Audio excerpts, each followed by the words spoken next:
老友就是很理解对方，然后不一定常常见面，但是每一次见面都会有一种对大家的尊重跟默契吧。老友记嘛，可以我们分开把它解开嘛，就是老就是时间嘛，时间一定要长才可以说老友，然后友就是他一定是朋友，而且记要把它记起来，就是记得对方。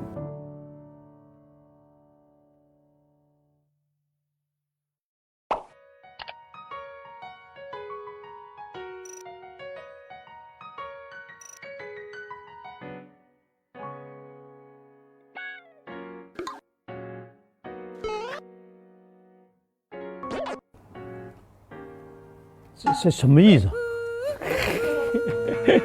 这个是我问他的。那个官宣个人演唱会什么意思？就刘德华老师明年2024年有准备的巡演。哦，梁朝伟他的双眼是整个世代的那个专念。您本人知道这句话吗？不知道。不知道啊。当时台湾的杂志采访，然后用这句话来框架您。我可能是不太爱讲话的人嘛，所以就很多东西藏在心里面，所以很多时候没有地方去检视的时候，可能就在眼睛里面会无意中显露出来嘛。刘嘉玲老师之前采访里讲说，您看一次电影要买6张票，这是真实的吗？没有那么夸张啊，就买3张而已，就希望旁边没有人。没有人。那你的官宣个人演唱会是明年都知道，从7月开始吧。你要买6张吗？那你拿了那个多伦多电影节的贡献奖，那你有什么感受呢？去那边是有部电影要上嘛，然后他们就问我，就是在过去的那段时间做了什么，然后我就跟他说我们做了这个，做了那个。林浩导演就是说，哎呦，你真的是为了我们做了很多事情，因为他们本来就有那个奖项，但是不是每一年都颁。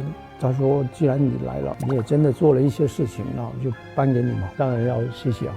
那当然了，那个威利斯那个，我觉得我从来没有试过在台上面那么激动。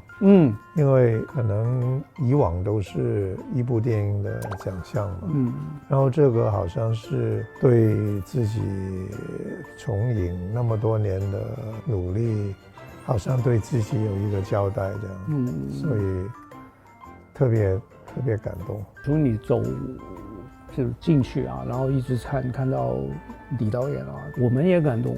我觉得不是属于我一个人的，我觉得是属于那么多年来大家一起工作过的所有同事啊，所有团队啊，所以这个荣誉我觉得是应该要跟所有人分享。所以观众也是啊，其实观众就是对，观众也是，观众所有他们，因为没有观众的支持，也不可能一直有机会拍那么多电影。对。先问一下八卦的那个，我们都跟王家卫导演合作过嘛，然后这段时间他不是刚刚有一个新的电视剧出现，那你会想看？我很想看啊，因为他都很多年没有拍电影了吧，很想看看他拍电视剧会是怎么样。我也看了一些，也有在网络上面看到，就是那些预告啊，很上海啊，然后很多上海话，对吧？所以我也很想看他拍电视剧，电视剧的篇幅比较长，所以可能发挥的空间会比较大，演员也很多发挥的机会，所以我也很想看。那你会觉得你自己在未来1-2年如果有空，会不会拍电视剧？我有考虑过啊，因为最近会想起像我们以前拍电视剧的那个时候那种感觉，那种感觉很好，因为一个团队，然后很长时间在一起，就慢慢就变成不是工作伙伴的关系，好像一家人一样，所以就特别怀念那个时候的那种感觉。但是最近你都没时间了，你会去有一个苏亚丽的导演要拍的那个，对，只知道他是科学专家博士，那现在准备的怎么样？现在导演给我的功课，我基本上都已经看完了。然后有几本书，刚开始的时候觉得很有趣，第2本的时候就发觉好像很多地方都不太了解，看到第3本的时候就已经忘记了第1本是讲什么，所以现在可能要回去继续从第1本开始再看。我会看完以后，我会觉得哦，原来这些书也是启发他去创作这个电影，其实是跟这个电影有很大的关系的。蛮期待的哈。那你在《金手指》里面有一个台词叫10年抓一个人值不值得？当演员这个行业，你坚持最久的一个事情是什么？哇，坚持，我会坚持不迟到不早退，这个我坚持很多年了。因为有时候演员是一种怎么说，需要有一种天赋，我是努力型的那种。所以对，必须要有多一点点努力。我觉得每个人都是为了一样事情，可能你为了寻找一些不同的角色，或者是一种不同的感觉，表演的那个空间世界的那种，可能在我身上，我要看3本书，可能看1年。那我会想，这个值得吗？但每个人都会有一些坚持的地方，他觉得值得的。有那么多年下来，然后有那么多的作品，有那么多的好的对手，我觉得开心就值得了。那你2023年有4部电影上映，你觉得自己整体的表现是怎么样的？我没怎么样，我就觉得还不够，可能要多练吧。我从来没满意过自己的演出，从来没有。那么多年，我觉得你除了拍电影，还唱歌，然后还当监制。那个为什么有这个原因让你尝试做幕后呢？你不是在幕前都很成功吗？可能演员对我来说他是比较被动吧。然后如果我可以学会怎么样创作一个电影，那可以在监制啊，那可以多跟不同的人合作。因为如果当一个演员，常常都可能我们不能选其他人。就比如说我每一次都可以选你啊，我希望跟梁朝伟演，那我就可以在制作上面去慢慢调。这个是我特别喜欢，就特别珍惜跟不同的人表演，我就做了制作的那个，我觉得这样会比较容易掌控吧。我听说你也想当导演，如果你当导演，你找我演戏会找我演一个什么样的角色？你随便写吧，你演什么都可以。我是吗？对啊，对，你演什么都可以，我们只要花时间给你3本书，可能写到一半，是不是没什么还没完整之前就交给他，然后他看很多书，然后给你很多意见。就我觉得，如果当导演的话，必须要就是你的出现嘛。在市场上面，可能有很多电影可能是已经标签了，那个是你的代表作。那么多年下来，有什么你觉得是他们忽略了？我自己觉得《安花》。杜琪峰导演的《安花》是大家低估了的电影，我觉得我在里面那个角色跟刘青云的对手戏也是非常精彩的，我是很喜欢那个角色的。刘德华老师对这个问题的答案是什么？大家对我的那个都蛮熟的，我不知道阿虎会不会大家，但是也不错，心头爱、童梦吧，《童梦奇缘》。我不知道大家还记不记得，旺角卡门也记得哈。旺角卡门当然记得，其他他们没记起来的那个，可能真的，可能真的不是那么好。好像拖得太久了。《金手指》里面不是有嘉文吗？他有2个，就是阿傻是其中一个，然后有一个是李太太。你在研究这个剧本的时候，这个嘉文为什么不出现？连照片也不知道，他会不会是你幕后的一些什么？他也不是我幕后什么人啊，我会觉得那个角色是因为他要逃难嘛，然后生意失败，欠了很多钱，然后他是要去香港这个地方去打拼，所以他就先把妻子跟女儿安顿在其他的地方，所以他2个人是不会在电影里面出现的。你觉得他是有计划去做这件事情，还是这一言他是我来香港我就要创造自己的另外一个？我觉得是很多东西是命运的安排。因为开始来的时候他也没有想过有什么机会，结果很多机缘巧合，然后让他发现了股票市场的一些漏洞，他也第一次接触的第一个人是让他知道怎么样去包装一个东西，可以100块可以卖200块。所以后来他也在股票市场上面利用这个方法去赚钱。那我的角色就追你那么多年，你觉得我是什么东西？第一，我觉得你很烦啊；第二就是你也拿我没办法，因为你这根本我就没有留下任何的证据，让你可以抓到我，反正就没什么太大的压力。对呀，我也觉得我在戏里面看你就是。老是觉得我就好像一个蚊子在那边对。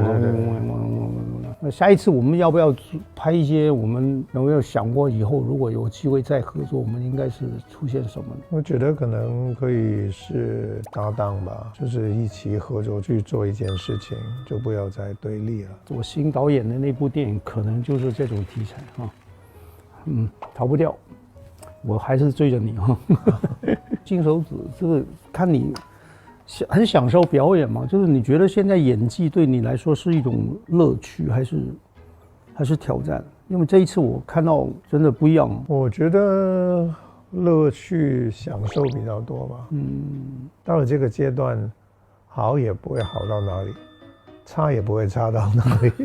那不如就直接享受每一次的演出吧。那你在金手指是怎么去准备你的角色呢？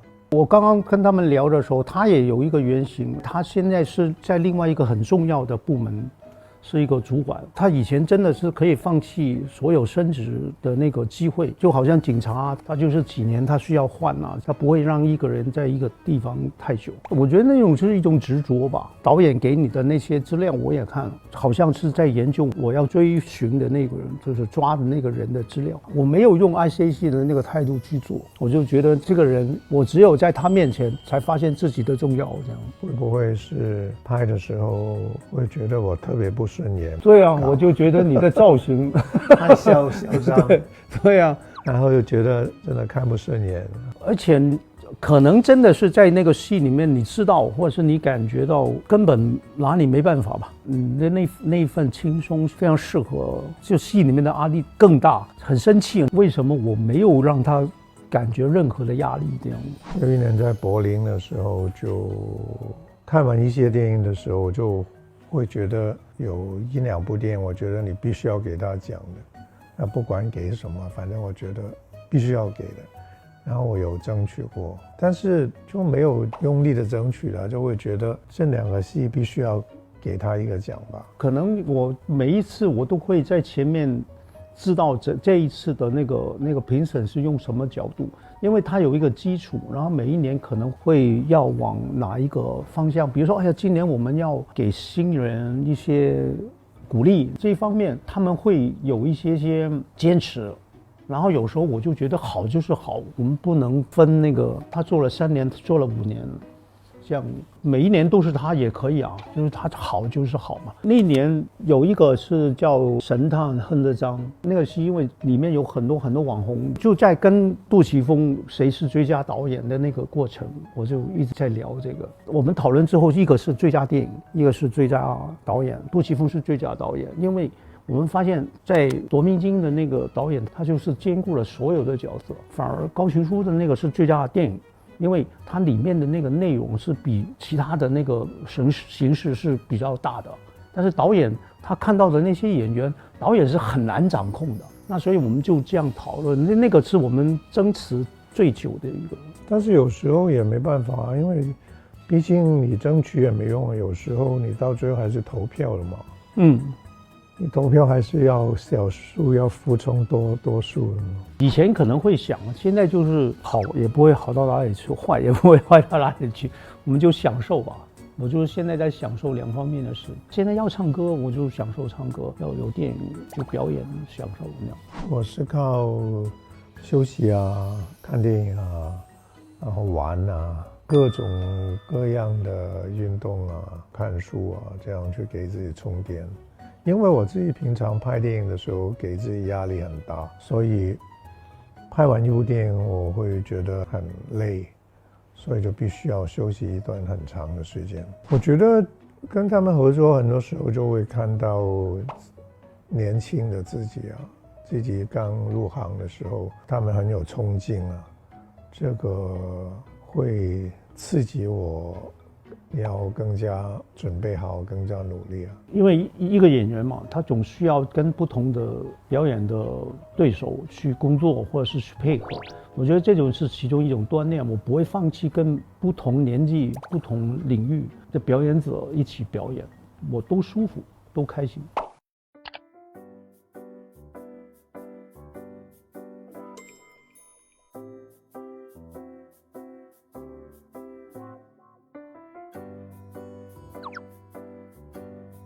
梁朝伟老师写的话比较多，比较腼腆，他不希望在我面前讲，有很多话跟我说，是吧？好，那这个信就分存起来了。